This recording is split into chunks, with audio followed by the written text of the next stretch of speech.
प्रथमतः समस्त को ओडिया साहित्य अन्वेषा यूट्यूब चैनल को मु स्वागत जनाऊँ। तुम मैंने जानिच जे मु पूर्व क्लास रे तुम मानक रीति साहित्य संपर्क में रीति जुगर वैशिष्ट्य संपर्क में किछिटा आलोचना करी। तेबे मते जड़े कमेंट करिसेंती जे सर आपण साहित्य उपरे प्रथम आलोचना करंतु तापर रीति साहित्य आड़ को जीवा। तेणुक मुझे आज प्रथमे साहित्य उपरे आलोचना करी। प्रथमतः साहित्य कौन? साहित्य हेउची गोटे साधना, साहित्य हेउची गोटे संघर्ष, साहित्य हेउची गोटे निरवच्छिन्न धारा जहाँ आगकू आगकू गति करी चली थाए। तो मैंने जानिछ जे हमर पाश्चात्य समालोचक मैथ्यू आर्नल्ड कहते जे literature is the mirror of society, अर्थात साहित्य हेउची समाजर दर्पण। जेपरिक आमे माने दर्पण रे निजर प्रति छवि को देखुचंती सेपरि आमे साहित्य रे समाजर प्रति छवि को देखिबा को पाइथांती। समाजर रीति नीति चाली चलन पर्व पर्वाणी संस्कृति आदि साहित्य रे रूपायित होइते, साहित्य रे रूपांतरित होइते। एवं आमे माने समस्त साहित्य को जदि एक मनोरंजन माध्यम बोली भाबिबा तेबे सेटा आम मानकर धारणा भूल। कहीं साहित्य केबे मनोरंजन एक खोराक जोगाई न थाए। साहित्य हेउची आमको आगकू जीवार बाट देखई दे। तमें जदि प्रत्येक लेखक, प्रत्येक कवि, प्रत्येक गाल्पिक, प्रत्येक औपन्यासिक तांकर जेकोसी सृष्टि देखिबो, प्रत्येक सृष्टि रे लेखकीय मंतव्य, लेखकीय वक्तव्य गोटे रही थाए जहाँ समाज को किछि ना किछि वार्ता जोगई थाए।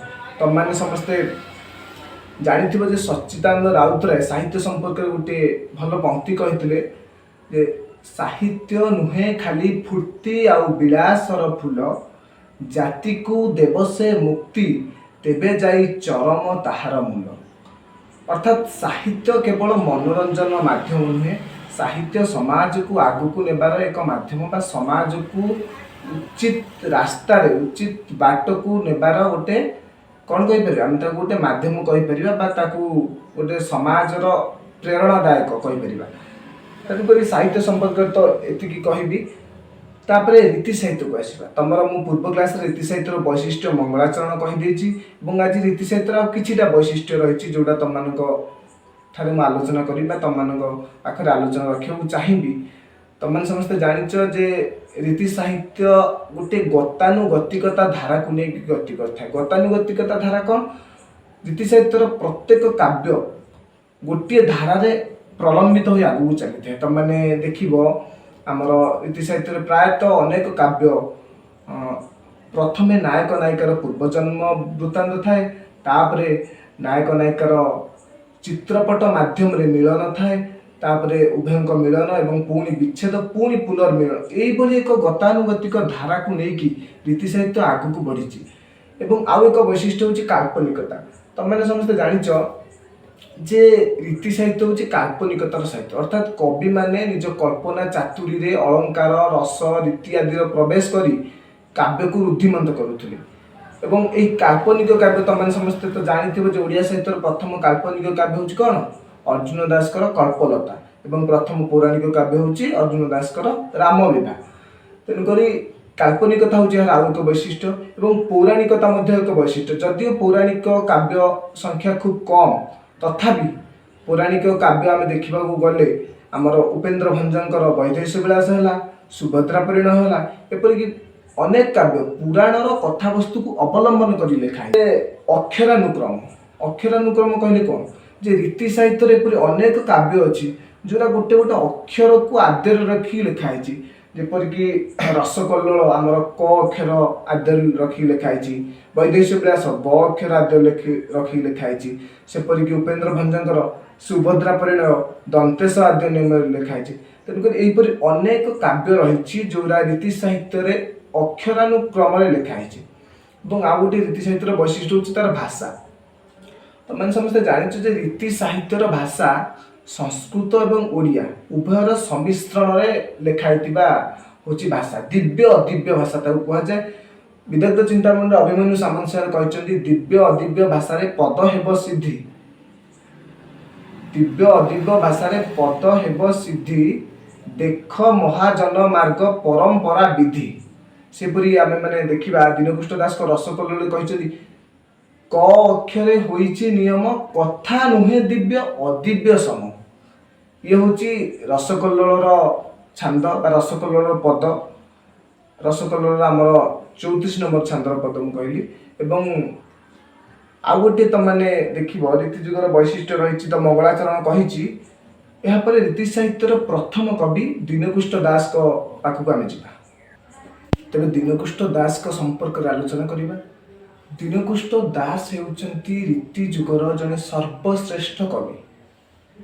ସମସ୍ତେ ଜାଣିଛ ଯେ ରୀତି ଯୁଗର ସମୟସୀମା ହେଉଛି କେତେ? ସପ୍ତଦଶ ଶତାବ୍ଦୀ ବା ସପ୍ତଦଶ ଶତାବ୍ଦୀର ମଧ୍ୟଭାଗ, 1650ରୁ 1880, 19 ଶତାବ୍ଦୀର ଶେଷ ଦଶକ। ତେଣୁକରି ଆମେ ଦୀନକୁଷ୍ଠ ଦାସଙ୍କ ସମ୍ପର୍କରେ ଜାଣିବା ପୂର୍ବରୁ ମୁଁ କହି ରଖିଛି, ଦୀନକୁଷ୍ଠ ଦାସ ଗୋଟେ ନାମରତ୍ନ ଗୀତା ବୋଲି ଗୋଟେ ବହି ଲେଖିଛନ୍ତି ବା ଗୋଟେ ପୁସ୍ତକ ଲେଖିଛନ୍ତି, ନାମରତ୍ନ ଗୀତା, ଯେଉଁଥିରେ ସେ ଉଲ୍ଲେଖ କରିଛନ୍ତି ଯେ ଯେଉଁ କାଳେ ସପ୍ତଦଶ ଅଙ୍କ ହେବ ଜାଣ, ଯେଉଁ କାଳେ ସପ୍ତଦଶ ଅଙ୍କ ହେବ ଜାଣ, ଯୁଧିଷ୍ଠିରେ ନାମେ ଥିବ ଦିବ୍ୟସିଂହ ରାଣ, ଯୁଧିଷ୍ଠିରେ ନାମେ ଥିବ ଦିବ୍ୟସିଂହ ରାଣ, ମୋହ ନାମ ରତ୍ନ ଗୀତା ହୋଇବ ପ୍ରକାଶ, ମୋହ ନାମ ରତ୍ନ ଗୀତା ହୋଇବ ପ୍ରକାଶ, ଦୀନ କୃଷ୍ଣ ବୋଲେ ଏହା ଭାବି ପ୍ରୀତବାସ। ଅର୍ଥାତ୍ ଏହି ପଂକ୍ତିରୁ ସ୍ପଷ୍ଟ ପ୍ରତୀୟମାନ ଯେ ଦୀନକୁଷ୍ଠ ଦାସ ହେଉଛନ୍ତି ସପ୍ତଦଶ ଶତାବ୍ଦୀର କବି, ଯେଉଁ କାଳେ ସପ୍ତଦଶ ଅଙ୍କ ହେବ ଜାଣ। ଏବଂ ଏହି ପଂକ୍ତିରୁ ସ୍ପଷ୍ଟ ପ୍ରତୀୟମାନ ଯେ ରୀତି ଯୁଗରେ ଦିବ୍ୟସିଂହ ଦେବଙ୍କର ରାଜତ୍ୱ ଥିଲା ବା ରୀତି ଯୁଗରେ ଯେଉଁ ରାଜା ଥିଲେ ତାଙ୍କର ନାମ ଥିଲା କ'ଣ? ଦିବ୍ୟସିଂହ ଦେବ। ତେଣୁକରି ଦୀନକୁଷ୍ଠ ଦାସ ରୀତି ସାହିତ୍ୟରେ ଅନେକ କାବ୍ୟ ଲେଖିଛନ୍ତି, ଯେପରିକି ଆମେ କହିପାରିବା ରସକଲ୍ଲୋଳ, ପ୍ରସ୍ତାବ ସିନ୍ଧୁ, ରସ ବିନୋଦ, ମଧୁମଙ୍ଗଳ, ଜଗମୋହନ ଛାନ୍ଦ। ସେପରି ସେ 18ଟି ଚଉତିଶା ଲେଖିଛନ୍ତି। ଗୋଟିଏ ହେଉଛି ଆର୍ତ୍ତତ୍ରାଣ ଚଉତିଶା, ଗୋଟିଏ ହେଉଛି କୃପା ସିନ୍ଧୁ ଚଉତିଶା, ଏମିତି ବିଭିନ୍ନ ପ୍ରକାର ଚଉତିଶା ଲେଖିଛନ୍ତି। ଏବଂ ସମସ୍ତେ ଜାଣିଛ ଯେ ଦୀନକୁଷ୍ଠ ଦାସଙ୍କର ଯେତିକି କାବ୍ୟ ଅଛି, ସବୁଠାରୁ ଶ୍ରେଷ୍ଠ କାବ୍ୟ ଆମେ କାହାକୁ କହିବା? ରସକଲ୍ଲୋଳକୁ। ଦୀନକୁଷ୍ଠ ଦାସଙ୍କ ସମ୍ପର୍କରେ ମୁଁ ବୋଧେ ପୂର୍ବ କ୍ଲାସରେ ମୋର ମନେ ପଡ଼ୁଛି ଯେ ମୁଁ କହିଥିଲି ଯେ ଦୀନକୁଷ୍ଠ ଦାସ ହେଉଛନ୍ତି ଏକମାତ୍ର କବି ଯେ କୌଣସି ରାଜାଙ୍କ ଅଧୀନରେ ରହି କାବ୍ୟ ଲେଖିନାହାନ୍ତି ବା କୌଣସି କାବ୍ୟ କୌଣସି ରାଜାଙ୍କ ନାମରେ ଭଣିତା କରିନାହାନ୍ତି, ଯେଉଁଟା ଅନ୍ୟ କବିମାନେ କରିଛନ୍ତି। ତେଣୁକରି ଦୀନକୁଷ୍ଠ ଦାସ ହେଉଛନ୍ତି ନିର୍ମଳ କବିତ୍ୱ ଉପରେ ପ୍ରାଧାନ୍ୟ ଦେଉଥିବା ଜଣେ କବି। ଏବଂ ଦୀନକୁଷ୍ଠ ଦାସଙ୍କର ଆଉ ଗୋଟେ ବୈଶିଷ୍ଟ୍ୟ ବା ପ୍ରାଧାନ୍ୟ କହିପାର ତମମାନେ, ସେ ହେଉଛି ଦୀନକୁଷ୍ଠ ଦାସ ହେଉଛନ୍ତି ଜଣେ ସମନ୍ୱୟବାଦୀ କବି। ସମନ୍ୱୟବାଦୀ କ'ଣ ନା ଉଭୟ ଗୌଡ଼ୀୟ ବୈଷ୍ଣବ ଏବଂ ଉତ୍କଳୀୟ ବୈଷ୍ଣବ, ଉଭୟ ଗୌଡ଼ୀୟ ଏବଂ ଉତ୍କଳୀୟ ବୈଷ୍ଣବକୁ ସମନ୍ୱୟ କରୁଥିବା କବି ହେଉଛନ୍ତି ଦୀନକୁଷ୍ଠ ଦାସ। ତାଙ୍କର ଯଦି ତମମାନେ ରସକଲ୍ଲୋଳ କାବ୍ୟ ପଢ଼ିବ, ତେବେ ରସକଲ୍ଲୋଳ କାବ୍ୟର ପ୍ରାରମ୍ଭରେ ଜଗନ୍ନାଥଙ୍କୁ ବନ୍ଦନା କରିଥିଲେ ମଧ୍ୟ ସେ ସମ୍ପୂର୍ଣ୍ଣ ରୂପେ କାବ୍ୟଟି ଶ୍ରୀକୃଷ୍ଣଙ୍କ ଲୀଳାକୁ ନେଇକି ଲେଖିଛନ୍ତି। ଆଚ୍ଛା, ରସକଲ୍ଲୋଳ କାବ୍ୟର ନାଁ କାହିଁକି ରସକଲ୍ଲୋଳ ଦିଆଗଲା? ଅନେକ ଜଣ ଏ ସମ୍ପର୍କରେ ଅନେକ ମତ ଦେଇଛନ୍ତି। ତେଣୁକରି ଗୋଟିଏ ଭଞ୍ଜ ଭୂମିକା ବୋଲି ଗୋଟେ ବହି ଅଛି, ଯେଉଁଠି ଗୌରୀ କୁମାର ବ୍ରହ୍ମା ଗୋଟିଏ ପ୍ରସଙ୍ଗ ଉଲ୍ଲେଖ କରୁଛନ୍ତି। ମୁଁ ସେଇଟା ତମମାନଙ୍କ ଆଗରେ କହିବାକୁ ଚାହୁଁଛି ଯେ ଗୋଟିଏ ରାଜ ଦରବାରରେ ଦିନେ ଉପେନ୍ଦ୍ର ଭଞ୍ଜ ଏବଂ ଦୀନକୁଷ୍ଠ ଦାସ ଦୁଇ ଜଣ ଯାକ ଉପସ୍ଥିତ ହୋଇଛନ୍ତି। ଦୀନକୁଷ୍ଠ ଦାସଙ୍କ ରସକଲ୍ଲୋଳ ଆଗରୁ ଉପେନ୍ଦ୍ର ଭଞ୍ଜ ପଢ଼ି ସାରିଛନ୍ତି।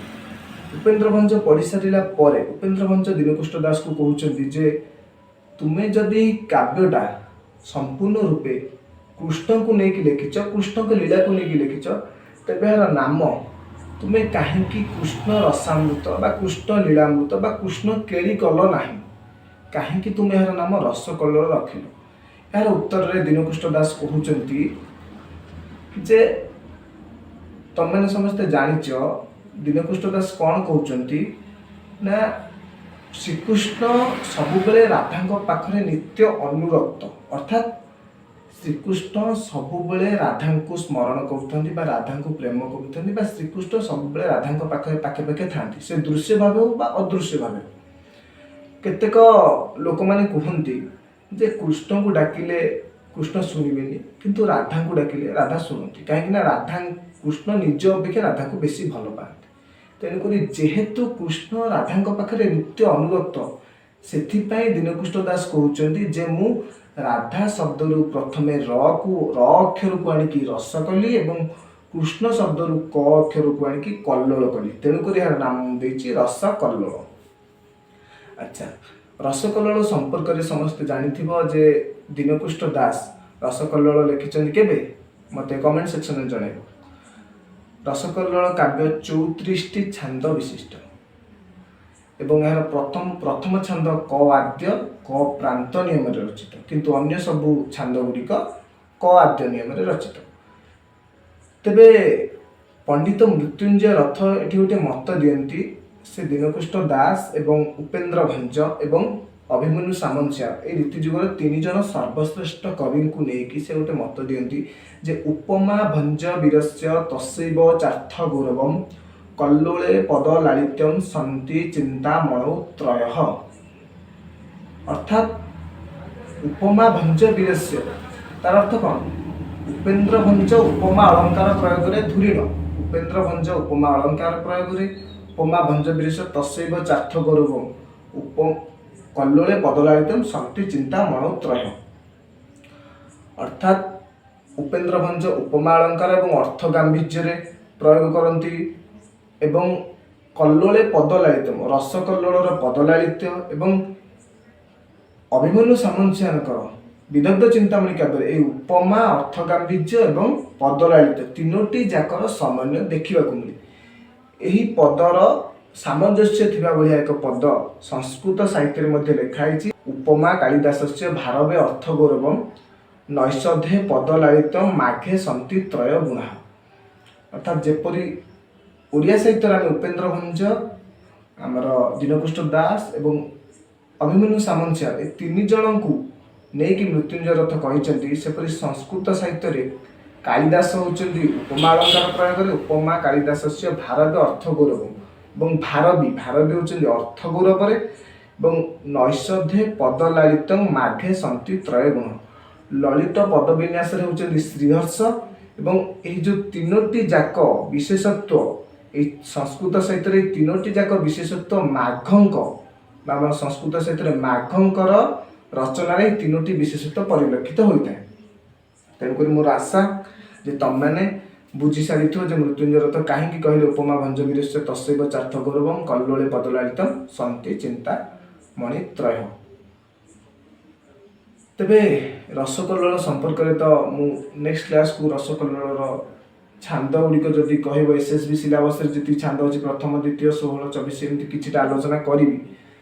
ତେବେ ରସକଲ୍ଲୋଳ ମୁଖ୍ୟ ପଂକ୍ତି ସମ୍ପର୍କରେ ସମସ୍ତେ ଜାଣିଥିବ, ଯେପରିକି ରସକଲ୍ଲୋଳ 20 ନମ୍ବର ଛାନ୍ଦରେ ଦୀନକୁଷ୍ଠ ଦାସ କହୁଛନ୍ତି କବି ଯେ ସତ ମିଛ କରି କହନ୍ତି କବିତା ଚାତୁରୀରେ ମନ ମୋହନ୍ତି। ଅର୍ଥାତ୍ ଯେ କବି ସେ ସତ କହୁ ବା ମିଛ କହୁ, ସେ କାଳ୍ପନିକରେ କହୁ ବା ବାସ୍ତବତାରେ କହୁ, କିନ୍ତୁ କବିତା ଚାତୁରୀରେ ମନ ସେମାନେ ମୋହନ୍ତି, ଇଏ ହେଉଛି କବି। ଏବଂ ସେ ମଧ୍ୟ କବି ସମ୍ପର୍କରେ 16 ଛାନ୍ଦରେ କବିମାନଙ୍କୁ ନିନ୍ଦା କରି କହିଛନ୍ତି, ଯିଏ ମୂର୍ଖକୁ ସ୍ତୁତି କରେ ତାକୁ ନିନ୍ଦା କରନ୍ତି। କବି ଯା କରେ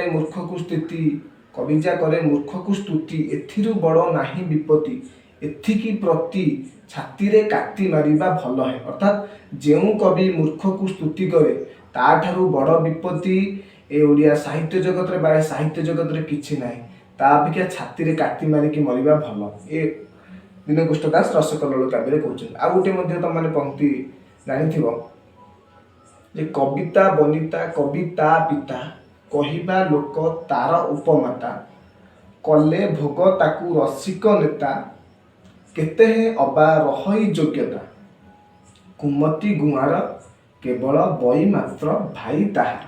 ଅର୍ଥାତ୍ କବିତ୍ୱ ବନିତା କବିତା ପିତା, ଅର୍ଥାତ୍ କ'ଣ? କବିର ପିତା ହେଉଛି କିଏ? କବିତାର ପିତା ହେଉଛି କବି, କହିବା ଲୋକ ତାର ଉପମାତା, ଉପମାତା କହିଲେ ସାବତ ମାତା, କହିବା ଲୋକ ହେଉଛି ତାର ଉପମାତା। କବିତ୍ୱ ବନିତା କବିତା ପିତା କହିବା ଲୋକ ତାର ଉପମାତା କଲେ ଭୋଗ ତାକୁ ରସିକ ନେତା।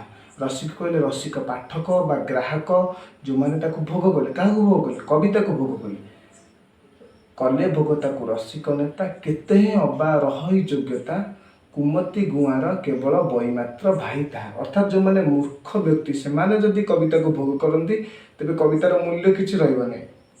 ଏହାର ତାତ୍ପର୍ଯ୍ୟ ହେଉଛି ଯେଉଁମାନେ ରସିକ, ଯେଉଁମାନେ ପଣ୍ଡିତ, ଯେଉଁମାନେ ବିଜ୍ଞ ବ୍ୟକ୍ତି ସେମାନେ କେବଳ କବିତାର ଅର୍ଥ ବା କବିତାର ଗାମ୍ଭୀର୍ଯ୍ୟ ବା କବିତାର ତାତ୍ପର୍ଯ୍ୟଟା ବୁଝିପାରିବେ, ମୂର୍ଖ ଲୋକମାନେ କେବେ ହେଲେ ବୁଝିପାରିବେ ନାହିଁ। এই କଥା ଦୀନକୁଷ୍ଠ ଦାସ କହୁଛନ୍ତି। ଏବଂ ଆଉ ଗୋଟେ ଦୀନକୁଷ୍ଠ ଦାସଙ୍କ ସମ୍ପର୍କରେ ମୁଁ କହି ରଖେ जे दीनकुष्ट दास को लेकिन सुरेंद्र महांती गोटे गल्प लिखिं जार ना हूँ कौन कवि कवि और नर्तकी बोली गोटे लिखिं कवि गल्पर दीनकुष्ट दास और नर्तकी गल्पटा क्या लिखिं मत जन कमेंट सेक्शन में। एवं दीनकुष्ट दास को लेकिन हरिहर मिश्र गोटे नाटक लिखिं तार ना हूँ अदृश्य नट सेपरी दीनकुष्ट दास को लेकिन गोटे उपन्यास लिखाई से उपन्यासटा किए लिखिं मत तुमने कमेंट सेक्शन में जन से उपन्यास नाम कौन मत कमेंट सेक्शन में जन।